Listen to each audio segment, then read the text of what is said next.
Don't tell anybody, but let me wait till a little bit after the election. I appreciate the advice. I appreciate it. No, he's been wrong on a lot. He's a nice man, though. He's been wrong on a lot. That was President Donald Trump joking to his audience, I think, that he might fire Dr. Anthony Fauci if he gets reelected. So, no, but he's a nice guy. He's such a nice guy, but he's wrong about everything. No, you're wrong about everything related to the virus. You're the one who said it would go away. You're the one who said it would disappear. You're the one who keeps saying that we're going around the bend. We're turning the corner. We're turning the corner into more COVID. 99,000 cases in one day. We're spiking, going up, not a good thing. You must be confusing this with the fucking stock market. Okay?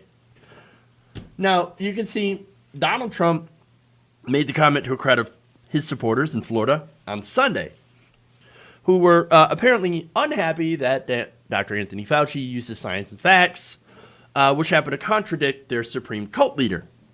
In an interview last week, Fauci said after 99,000 Americans contracted the virus and over 230,000 have been reported killed, died from the virus, I should say, he said this. This is his criticism. This is why Donald Trump is going to war with Dr. Fauci. Quote, "We're in for a whole lot of hurt. It's not a good situation. All the stars are aligned in the wrong places you go into the fall and winter season. With people congregating at home indoors, you could not be possibly positioned more poorly." That, notice how it didn't mention Donald Trump. Notice that it didn't, really directly name the administration as being at fault. It just says, we're going in the wrong direction. We should stop gathering and congregating indoors. We're going in the wrong direction, which implies that we could go to the right direction if we actually don't do those things. Yet, the White House was so incredibly triggered by this that White House spokesperson Judd Deere told the New York Times that Fauci's comments were quote-unquote unacceptable and broke all norms. Quote, "Fauci made his political leanings known by praising the president's opponent. Exactly what the American people have come to expect from the swamp." Now, what that's about is that Fauci is like, oh, Biden believes in science.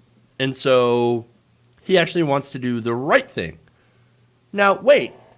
If Donald Trump were doing the right thing, not only would the coronavirus deaths be lower, and yes, I understand that people on the left will still criticize him for that. I get it. But the coronavirus levels, would be lower. The deaths would be lower. And the economy would actually be better. We might actually have been over this, at least into a downward trajectory, at least maybe, very, very few cases, very, very few lockdowns, very targeted lockdowns like you're doing in other countries. And so we would have an economy that was a little bit better than it is right now. That would be to Donald Trump's benefit, not what's happening right now, which you're prematurely opening things up, but there are people that still don't want to go out there and do that. And even if they do, thanks to the lack of stimulus, thanks to Mitch McConnell mostly, people are unable to do that. And so that's a disaster of Republican making. Nonetheless, they're going to go after Dr. Fauci for basically just being the messenger. And look, is Biden taking this seriously? I believe he is. Because he says, oh, I am actually going to listen to the science on COVID. I wish he would listen to the science on fracking, but hey, one thing at a time. All right. But look, the White House clearly sidelined Fauci because Fauci basically said, wear a mask, socially distance, do contact tracing, and do, if you find a bunch of cases, a cluster, you do a targeted lockdown. That is basically the common sense position. That is the position of, hey, we're going to do our best. Right now, we don't have we don't really have effective treatments as far as we know.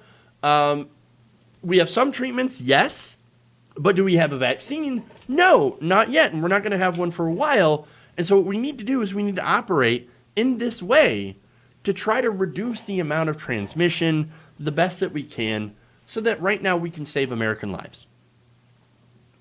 I thought they were all about saving American lives. I thought conservatives, I thought the Republican Party was really, really angry when it came to things like Benghazi, when it came to things like 9/11. Everybody was angry about 9/11, right? Well, 3,000 people died versus over 230,000 people. And that's, of course, understand that there were probably going to be 40 to 50,000 people that have died, that would have died from this virus anyway in this amount of time. You understand that 230,000 versus 40 to 50,000, that's a big jump. It's a big increase. That's a lot of needless death under Donald Trump because he doesn't care about the science.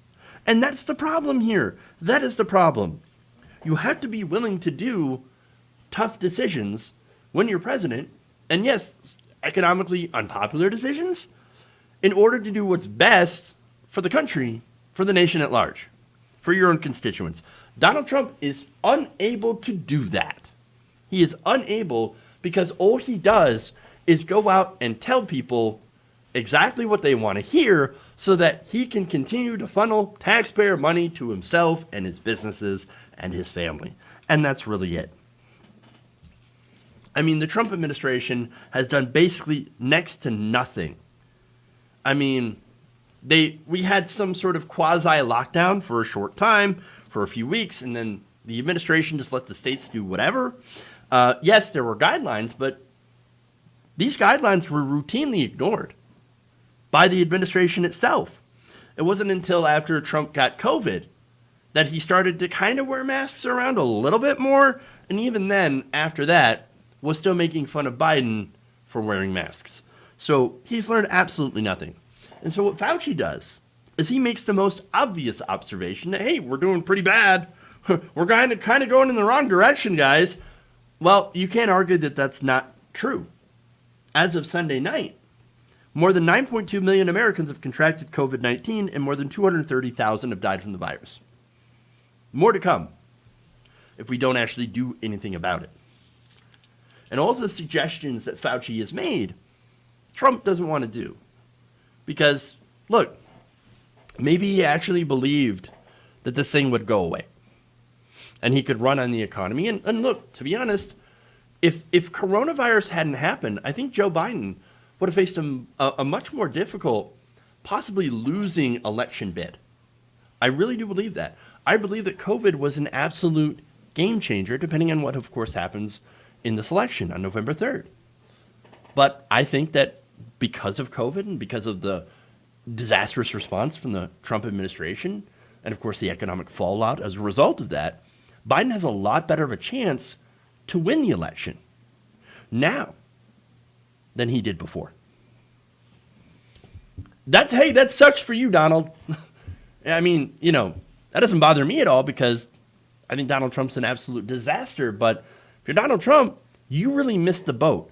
Because if you had done something, if you had done the right things and mitigated the way that it should have been mitigated, then it's very likely that the American people would have actually voted to reelect you. Strangely enough as it is. But he didn't. And, well, I mean, look, that's his mistake politically. And look, understand that I voted for Joe Biden and I have no love for Donald Trump. I also have no love for Joe Biden. But there's that. But again, he thought, oh, the virus is going to go away. It's going to go away. But it didn't go away. It's still here. The virus is still here. It's still killing people. It's still having a gigantic negative impact on the economy. Less so, of course, on Wall Street because the Federal Reserve is literally pumping trillions of dollars into it of liquidity. And so they're doing better. But mainstream is not. And it turns out the people on Main Street happen to be voters that you want to get on your side. And I can guarantee there's a lot of working people out there that are saying things aren't going so great under Donald Trump. Am I better off than I was 4 years ago? Not really. Unless, of course, you get there's a Jordan Klepper segment that I won't forget where he asked a Trump supporter, hey, you doing better than you are 4 years ago? And he's like, yeah, I'm making tons of money. Well, what do you work for? Debt collection company. if that really doesn't show you where, who is actually benefiting under Donald Trump versus those who are not, the reality, the state of the country under President Trump, under this administration, I don't think anything else will. And look, if you do think things are doing great for you, but you're not seeing it economically, well, it's probably because you've probably been brainwashed by conservative propaganda, which, look, in that case, it might take some time, but we can sure pull you out of it, unless you're a member of QAnon, which at that point, ain't nobody saving you. Ain't nobody can save you. But the worst thing about this that you can pull from this is that the fact that Trump and the administration are going to keep going in the direction of Dr. Scott Atlas. Now, Dr. Atlas is pushing the administration to basically adopt herd immunity. Now, herd immunity, the effect of that would mean over 1 million, possibly more, Americans dead by the end of this. Possibly more. There are studies that come out that herd immunity might not even work. I mean, the fact that antibodies disappear after a few months. So if they're gone, then you can't really become immune to it, and you can be reinfected by this virus, which could mean that every year this could be a recurring virus, which is also very difficult when you're trying to come up with a vaccine.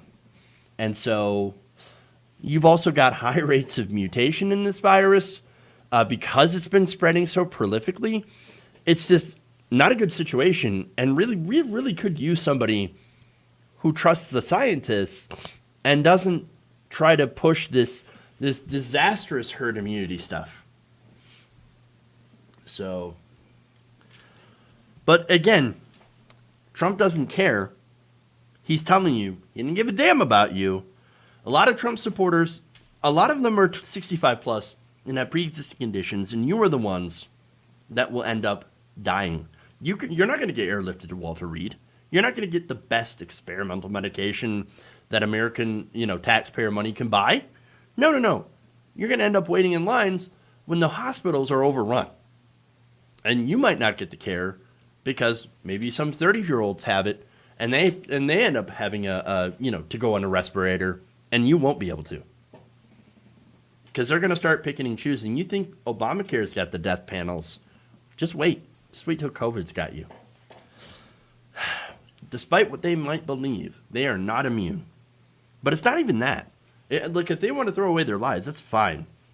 But the fact that they're going to infect others and kill some others as a result, that's not fine. That's where decent people draw the line. And so Trump and some of his supporters are not decent people. And if you're voting for him, especially if you're voting for him and enthusiastically supporting him, then I'm guessing you're not a decent person either. If you enjoyed this video, please give us a like and share with your friends. You can subscribe and help out the channel by becoming a patron. It's patreon.com/Jeff Waldorf, or you can become a channel member as well by hitting the join button below.